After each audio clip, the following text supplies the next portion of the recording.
Hugo, las preguntas que te voy a hacer tienen que ver un poco con poder documentar lo que conversamos ayer, por Bien. ejemplo, y algunas cosas que hemos revisado un poco de la literatura y de las cosas que hemos visto, digamos, de tus publicaciones y el Bueno, trabajo que has desarrollado. Queremos partir con la figura más de contexto. Juan Miguel Muñoz, un académico español que también nos visitó, nos hablaba de un cambio de época, desde la era Gutenberg a la Zuckerberg. ajá. ¿Cómo impacta esto al currículum y los procesos formativos actualmente? Es una muy buena caracterización la que hace el académico que mencionabas. Yo creo que uno de los grandes tránsitos que implica para los estudiantes el pasar de la galaxia Gutenberg a la galaxia Zuckerberg implica que en lugar de aprender lo que está en los libros codificado en los márgenes de una disciplina académica, aprendemos de una manera más deslocalizada, aprendemos explorando los bancos de conocimiento y eso lo hacemos con un rol más activo como estudiantes que implica para el profesor un lugar distinto. Eso implica variaciones en cuanto a la metodología, pero también implica variaciones en la organización del aprendizaje. El currículum es un objeto de la modernidad, o sea, tiene que ver con un estado del mundo previo a la Internet. De manera que intenta organizar la experiencia de aprendizaje de una manera lineal, de una manera parecida a una cadena de montaje, donde determinados saberes se aprenden gradualmente y de manera enlazada unos detrás de otros, pero básicamente en una secuencia lineal. Yo creo que el gran desafío para los currículos en estos últimos años ha sido pasar de una estructura lineal a una estructura más abierta, más matricial, y que esa estructura matricial admita una manera de procesar el conocimiento que es más afín a los jóvenes de hoy día, que es generando diversos recorridos a través de esa matriz, encontrando diversos caminos. Y eso quiebra la idea de trayectoria uniforme para todos los alumnos, ¿no? La idea de cohorte, la idea de ciclo, incluso la propia malla curricular.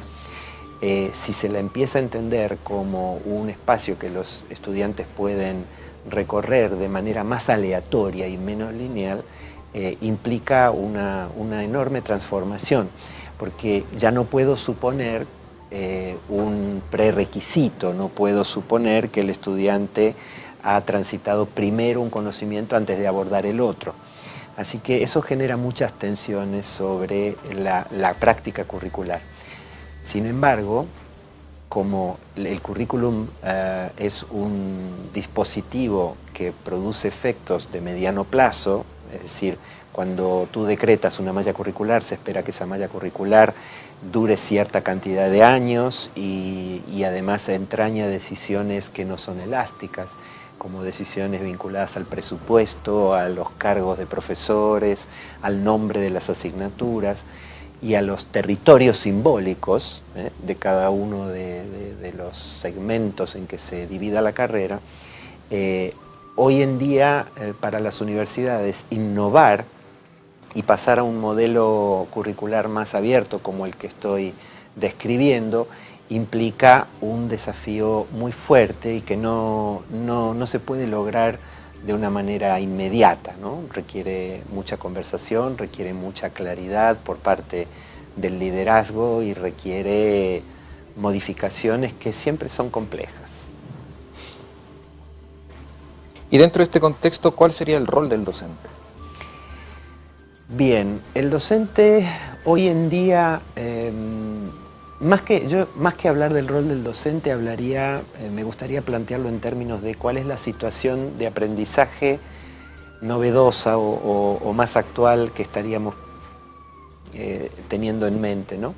Pensar en una situación de aprendizaje donde el estudiante es puesto frente a un determinado desafío, frente a un determinado problema, frente a un determinado entorno complejo, y ahí nos imaginamos más el rol del profesor como el Virgilio de la Divina Comedia, ¿no? Un guía, una persona que por su conocimiento de ese territorio, de esos saberes, puede acompañar el proceso del estudiante en la construcción de su propio conocimiento. Y esto en el marco de un grupo de estudiantes que siempre es diverso y cada vez lo será más.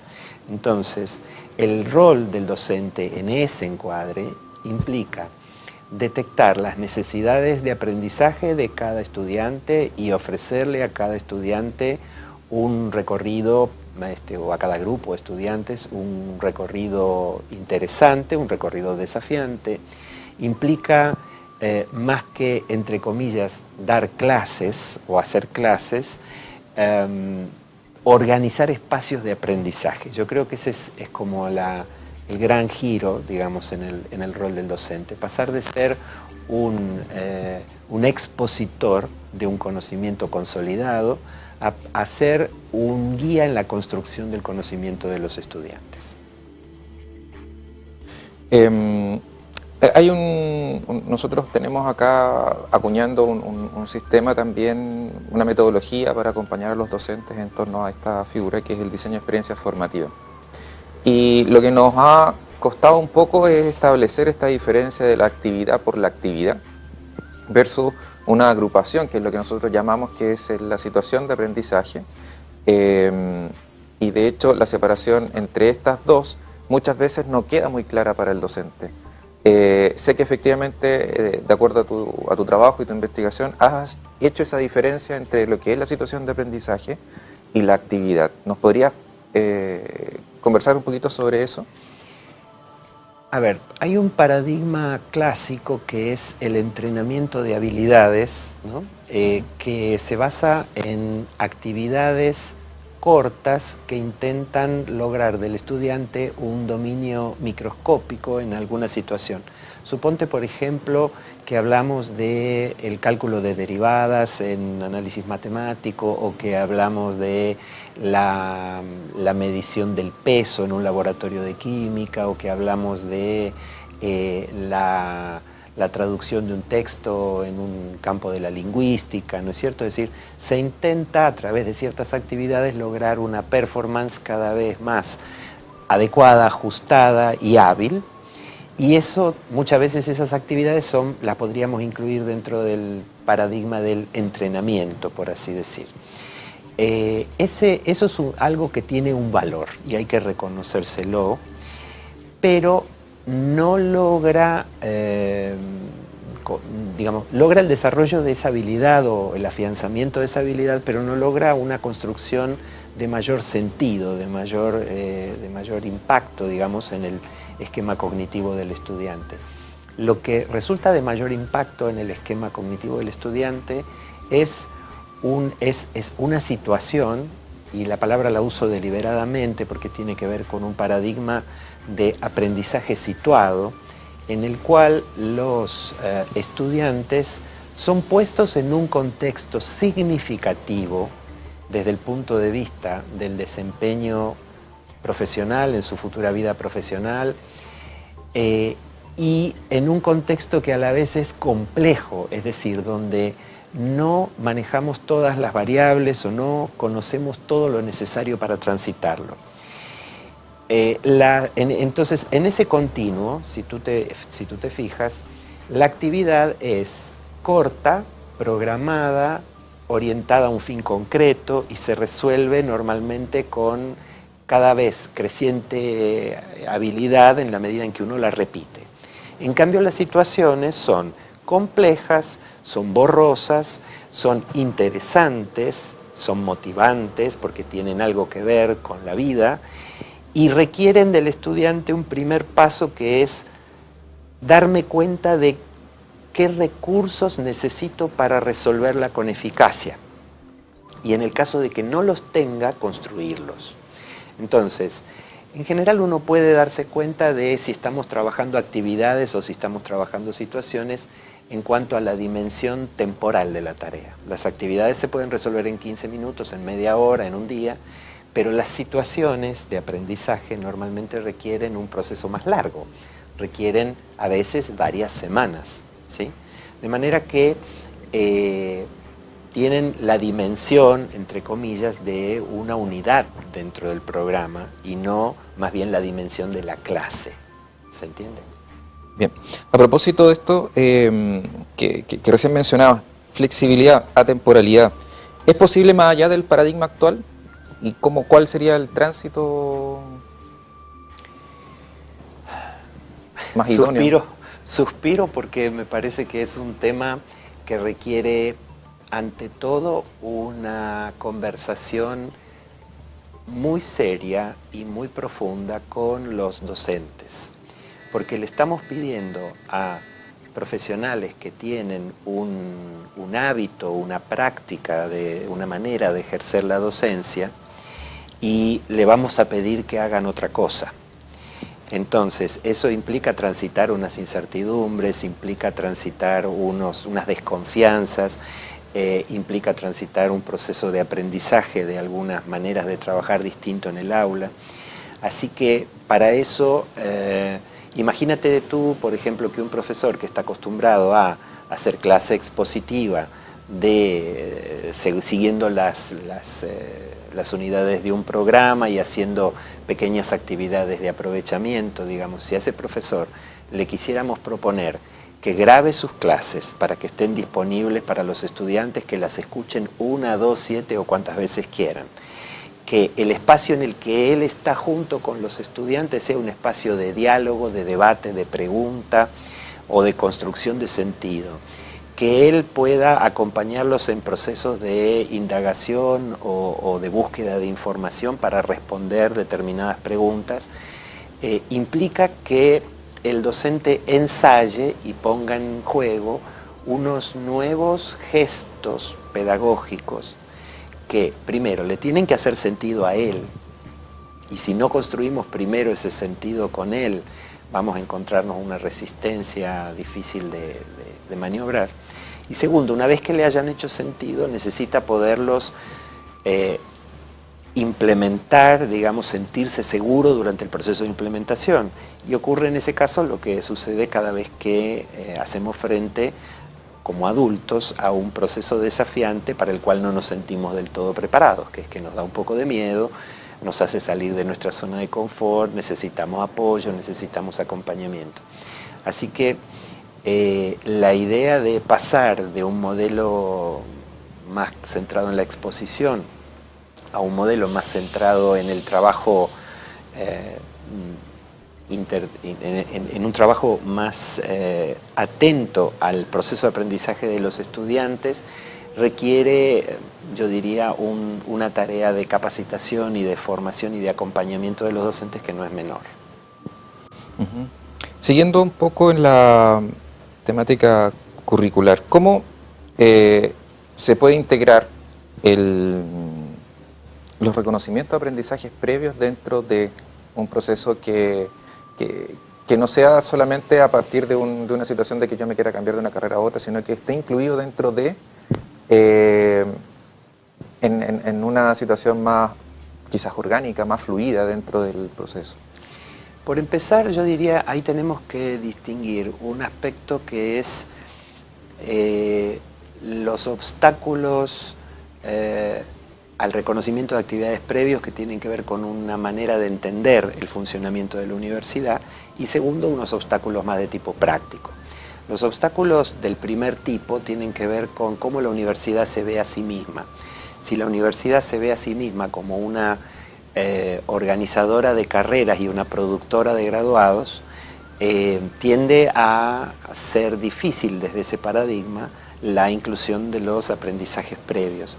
Ahora, si la universidad puede verse a sí misma de otra manera, puede entenderse como un centro que ofrece trayectos formativos que aceptan el punto de partida de cada estudiante y le aportan en los lugares donde le falta, y luego finalmente, al final de ese proceso, certifica un determinado perfil profesional, ahí estaríamos hablando de una universidad más abierta a la posibilidad de reconocer aprendizajes previos logrados en entornos académicos o no académicos. Así que en principio es casi una cuestión de imagen de qué es la universidad. Ahora, una vez pensado eso, el segundo elemento que tiene que ver con las cuestiones más pragmáticas de cómo se organizan los reconocimientos de aprendizaje, la experiencia de las universidades líderes en este sentido, como ocurre por ejemplo en Francia o en Inglaterra, el reconocimiento de habilidades y de saberes previos en general es un tránsito que la universidad organiza a través de un programa con el estudiante o el futuro estudiante, donde se le da un acompañamiento para que pueda hacer su reflexión de qué es lo que ha aprendido a lo largo de su vida, cuáles son las evidencias que puede aportar para demostrarlo, y a partir de ahí se lo acompaña o se le hace un proceso de seguimiento para que pueda construir ese portafolio de evidencia con el cual se lo recibe en un determinado punto de la carrera o se le acreditan determinadas asignaturas de la malla o se le habilita un proceso de compensación para los saberes que todavía no ha alcanzado. Así que vuelvo a la idea entonces. Primero hay que destrabar una mirada sobre para qué está la universidad una vez que la universidad acepta como rasgo cultural que está bien reconocer los aprendizajes que la gente ha hecho fuera del entorno académico. Ahí entonces tenemos que hacer un proceso de calidad, un proceso orgánico que le permita al posible estudiante saber qué es lo que sabe, saber qué es lo que aporta, saber qué es lo que trae, y que en ese proceso la universidad también certifica y reconoce ese punto de partida. Así que nunca es un proceso simplemente burocrático, administrativo, tráigame estos papeles y yo le digo en qué año de la carrera lo puedo ubicar. Eso sería un proceso de baja calidad además, ¿no? Es decir, se necesita hacer un tránsito por el cual el estudiante y la universidad se encuentran, ¿no?, en una tierra intermedia con alguna facilitación. Al parecer, dentro de lo que hemos conversado y lo que nos has estado explicando, la evaluación tiene un rol bien preponderante. De alguna u otra forma, la evaluación también es un problema didáctico.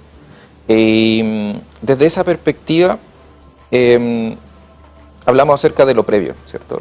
Pero ¿cómo integramos dentro de este proceso a la post-evaluación? Por así decirlo, te escuchaba en otra conferencia en la cual planteabas que efectivamente no se hace un trabajo con lo que ya se aprendió con la calificación. Los procesos calificativos son más bien hacia los finales de los procesos, y lo cual no le retribuimos al estudiante algo que sea de valor. Claro. ¿Cómo se podría incorporar algún tipo de dispositivo, elemento o de acuerdo a tu experiencia que nos puedas contar en ese aspecto? El problema de la evaluación es siempre un problema de elevada complejidad porque opera en las universidades en un contexto ideológico y en un contexto material donde termina siendo la niña pobre dentro del proceso de enseñanza y aprendizaje. Si uno le pregunta al profesor más o menos cuánto tiempo reparte entre enseñanza y evaluación, las respuestas tienden a estar en el orden del 90-10, ¿no? Esto trae unos problemas porque las teorías del aprendizaje para toda edad y en particular para el aprendiente más cercano a la edad adulta muestran el valor importante que tiene la retroalimentación sobre los procesos de aprendizaje. Entonces, si uno evalúa solo para calificar y evalúa en instancias finales de una unidad didáctica o de una materia, el resultado es que el rol de la evaluación como proveedora de información para mejorar el aprendizaje se pierde.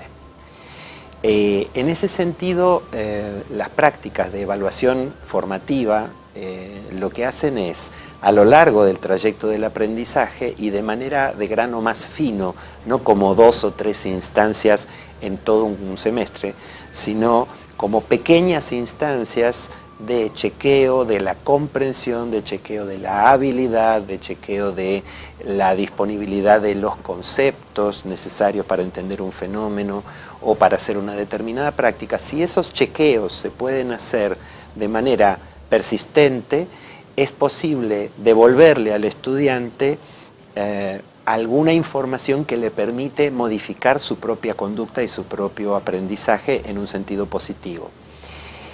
Ese tipo de evaluación necesariamente no tiene por qué tener una calificación.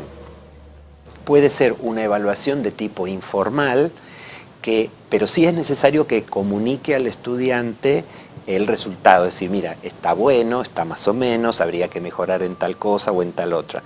No es necesario que sea una evaluación que sume, ¿no? Es decir, y que emita una opinión general sobre el sujeto.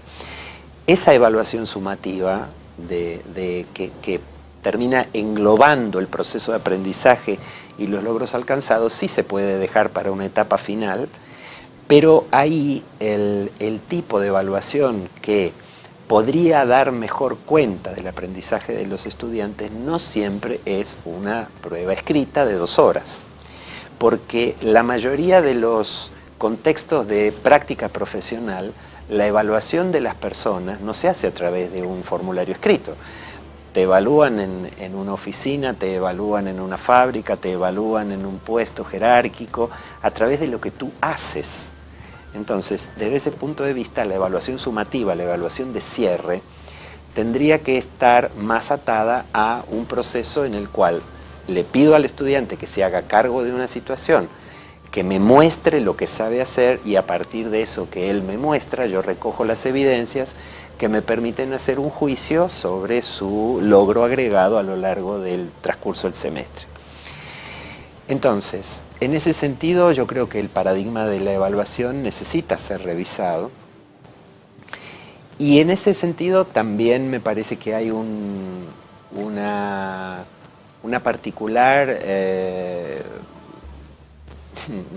particular enamoramiento con la idea de la nota, ¿no?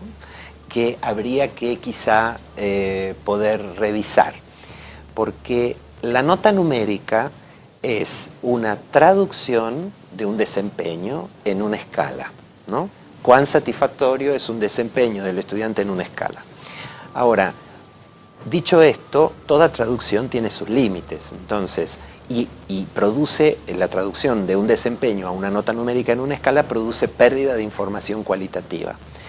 Tú comparas 2 personas que han sacado un 4 y no sabes si ese 4 refleja los mismos aprendizajes.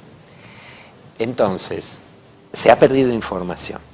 Si además de esa pérdida de información yo utilizo una metodología donde califico con número cada prueba parcial y luego hago un promedio de esos números, el promedio vuelve a perder información, con lo cual el resultado es que el número final, la nota final que le ponemos a un estudiante en una asignatura cualquiera, dice bastante poco de lo que ese señor sabe, ¿sí? Solamente es una forma de comunicar que se ha vuelto estándar y que se ha vuelto de práctica y que todos creemos entender, pero en realidad es muy poco informativa. Y ahí entonces me parece que revisar nuestro enfoque de la evaluación para que no esté tan centrado en la calificación, sino en la producción de información que le permite al estudiante repensar, rehacer su trayectoria y compensar los aprendizajes que no ha logrado. Esa es una tarea bastante importante que habría que hacer para mejorar los resultados evaluativos. En tu experiencia, ¿Tienes algo respecto de la mejora de consistencia y autenticidad de la evaluación mediada por TIC? Las TIC y la evaluación son todo un desafío interesante. En particular, yo creo que las TIC tienen unos potenciales para proveer realimentación instantánea al estudiante y acompañarlo en el proceso de consolidar sus aprendizajes. La cuestión es que el formato que admite las tecnologías de la información y la comunicación para evaluar normalmente tienen que ver con opciones de cliquear entre A, B o C o la posibilidad de moverse en un determinado escenario y elegir si esto es verdadero o falso, y da poco espacio en todo caso a otras habilidades cognitivas como por ejemplo la argumentación o la posibilidad de la comunicación oral o de la comunicación escrita. Entonces, las TIC producen un efecto como de formato que solo ciertas conductas del estudiante se pueden evaluar a través de TIC. Es valioso, pero hay que entender que es un subconjunto de todas las habilidades que un profesor querría evaluar entre sus estudiantes. Si entendemos TIC en sentido más amplio, no en el sentido de simplemente una plataforma de e-learning o de autoaprendizaje, sino que empezamos a pensar las TIC en el sentido de formas en que el estudiante puede hacer llegar información al docente y que el docente le puede dar retroalimentación al docente, ahí tenemos más probabilidades. Por ejemplo, si un docente le pidiera a los estudiantes que produzcan un breve texto oral y que lo graben y que lo suban a la plataforma y el docente luego lo puede escuchar y darles una retroalimentación, estamos usando un mecanismo TIC, basado en TIC, pero que utiliza todavía una tecnología basada en la palabra. Entonces eso permite, por ejemplo, trabajar cuestiones vinculadas a la argumentación o al uso de la palabra oral.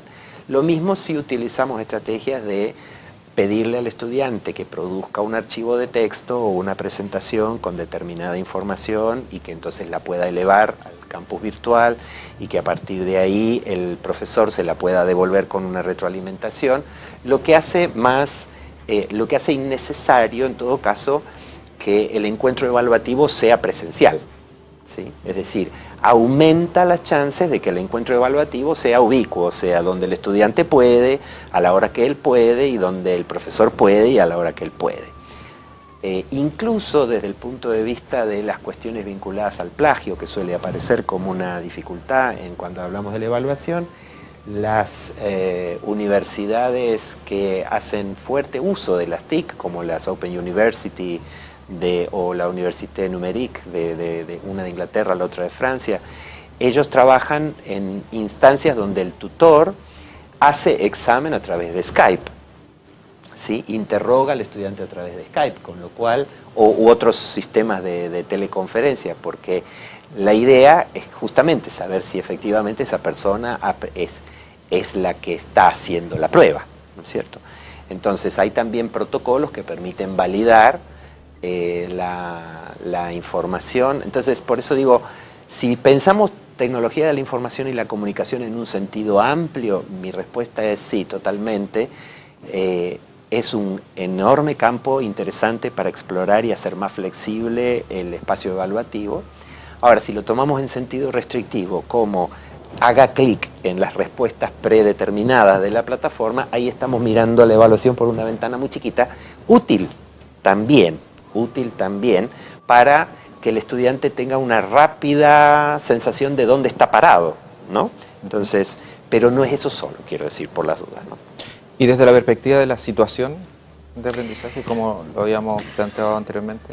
Ahí es un poquito más complejo la posibilidad del uso de TIC, ¿no? Porque uno requeriría, el trabajo situacional implica poner a un estudiante o a un grupo de estudiantes en condiciones de atacar una tarea, y el trabajo más típico para evaluar ese tipo de configuraciones pedagógicas es un profesor o varios profesores con criterios previamente acordados que observan el desempeño de ese estudiante o de esos grupos de estudiantes. Se requiere un poquito más de presencialidad para evaluar el funcionamiento en situación. Las metodologías de evaluación en situación no necesariamente nacen de la academia, nacen más bien, yo diría, el lugar donde se han desarrollado previamente es en los sistemas empresariales. Porque ahí, por ejemplo, en las modalidades de lo que se llama la técnica del fishbowl, ¿no? Poner la pecera, poner a los estudiantes a trabajar, y hay un conjunto de observadores alrededor con una serie de listas de cotejo o de rúbricas con las que van tomando información sobre lo que pasa en la sesión y evaluando a cada uno de los estudiantes respecto de determinados atributos, determinados conocimientos. Es un entorno que utiliza la alta gerencia para detectar perfiles interesantes para cubrir determinados cargos. Ese tipo de evaluación que recibe en inglés se le llama Assessment Center, ¿no? O centro de evaluación. Es una metodología que las universidades en líneas generales no ocupan todavía, pero que quizá si uno avanzara hacia una evaluación de fin de carrera donde tuviera que efectivamente definir si esta persona reúne las cualidades del perfil profesional de egreso, sería interesante empezar a ver este tipo de modelos evaluativos, no pegados a una asignatura, más bien pegados como al conjunto de asignaturas, ¿sí? Como alternativa por ahí a las tesis de licenciatura u otros tipos de evaluación más a través de la entrega de productos formales, ¿no? O como complemento, tal vez. Perfecto, vamos a hacer un pequeño zoom out a propósito de las TIC. Tú estás en el Ministerio de Educación en Argentina, nación que tiene hace bastante tiempo el contexto de la gratuidad incorporada dentro de su sistema educativo propiamente tal. Nosotros estamos recién como transitando en este proceso. ¿Cómo ves tú estas dos realidades y cómo ves a Chile hoy día en este contexto? Yo te voy a dar una opinión estrictamente personal y no desde una mirada de gobierno, digamos, ¿sí? A juzgar por los efectos de la gratuidad de la educación superior en Argentina, uno podría decir que tienen una ventaja y una desventaja. La ventaja es que en promedio, si uno pudiera preguntar cuántos años de educación superior en promedio tiene una población, Argentina da alto para la región.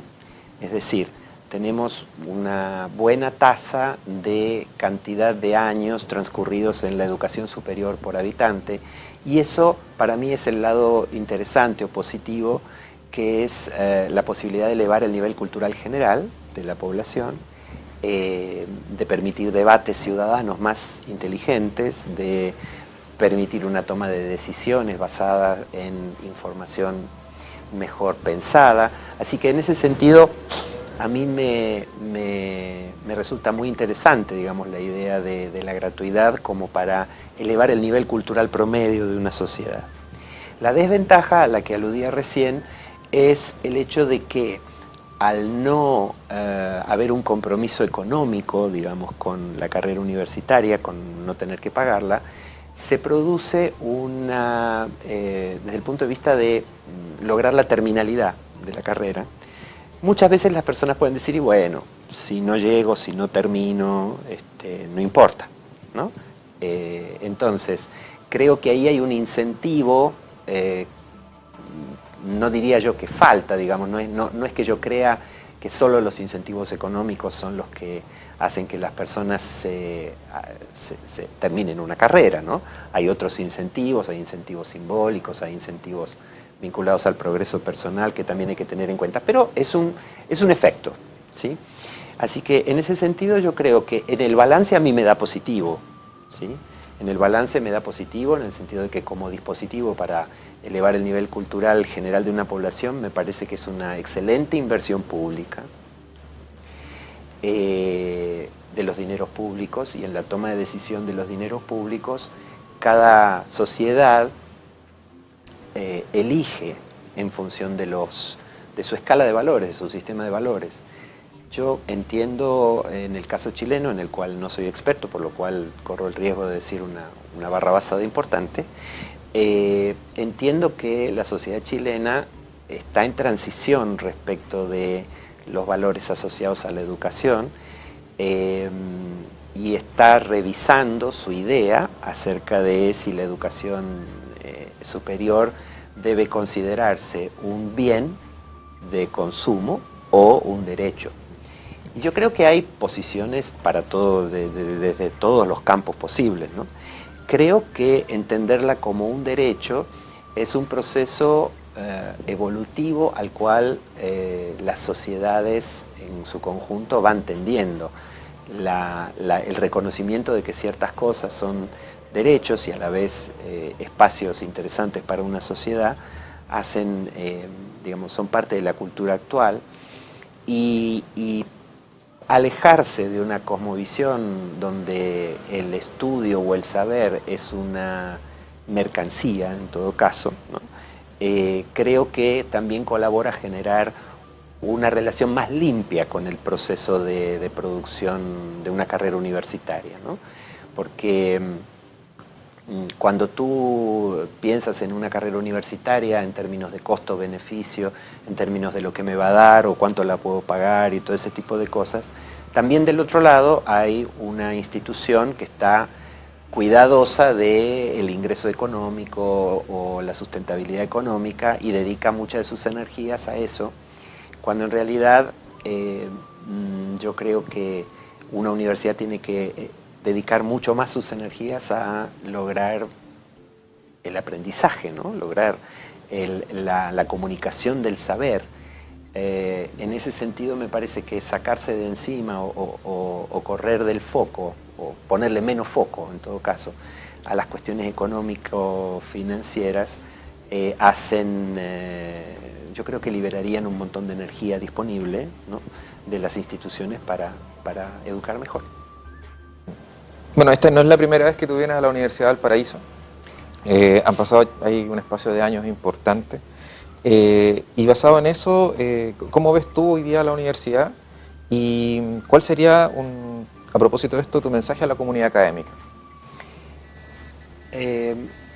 Si mal no recuerdo, empecé a venir por aquí en el año 2009. Ha pasado bastante agua desde aquel entonces.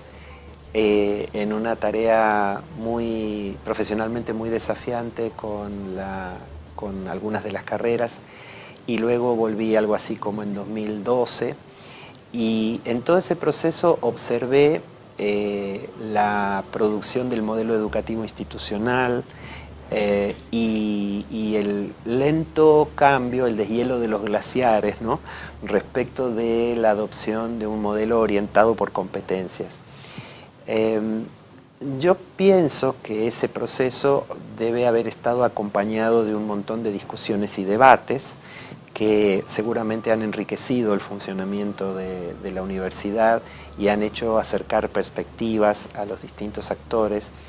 Y me imagino que ese debate debe seguir vivo todavía, y en ese sentido me gustaría proponer que toda institución, y en particular la Universidad de Valparaíso, requiere momentos de autorreflexión, momentos de reconstrucción de qué es lo que estamos haciendo juntos. Esos procesos de construcción de significados son procesos que normalmente no se dan de manera espontánea, son procesos liderados, son procesos que las autoridades de las facultades y la dirección de las rectorías académicas tienen que tomar como objetivo, tomar como norte, ¿sí?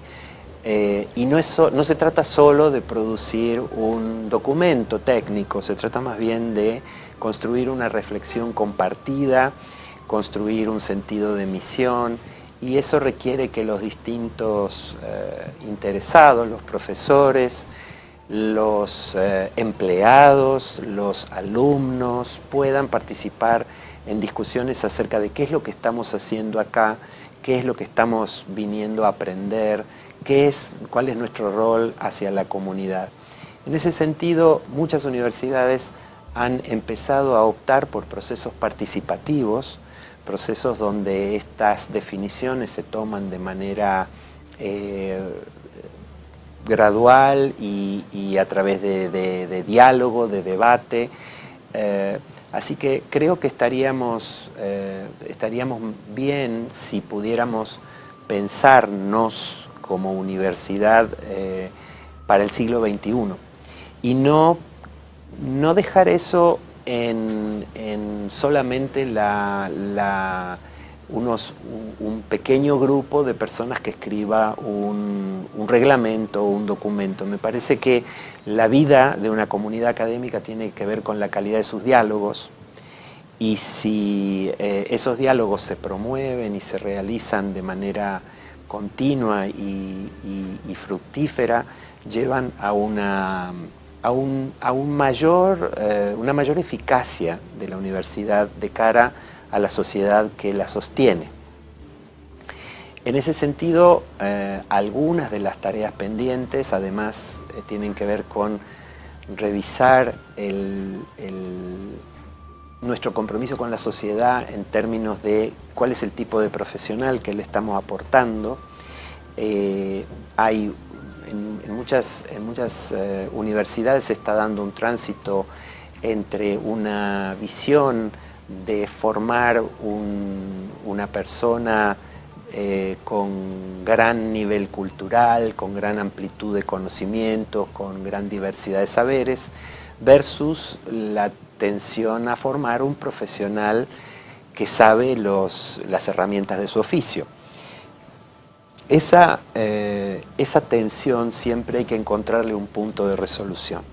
Ni estamos para formar un hombre culto, ni estamos para formar un profesional cuadrado. Necesitamos encontrar un punto intermedio, y eso requiere una reflexión por parte de cada carrera, y en ese sentido me parece que trabajar el balance entre competencias profesionales y competencias genéricas es un excelente punto de partida. Esa discusión ayuda a pensar en la persona como profesional, pero también como persona. Así que me parece que está bueno estimular ese debate y esa construcción de este menú de competencias en estas dos dimensiones. Creo que es valioso seguir ese diálogo. Muchas gracias, Hugo.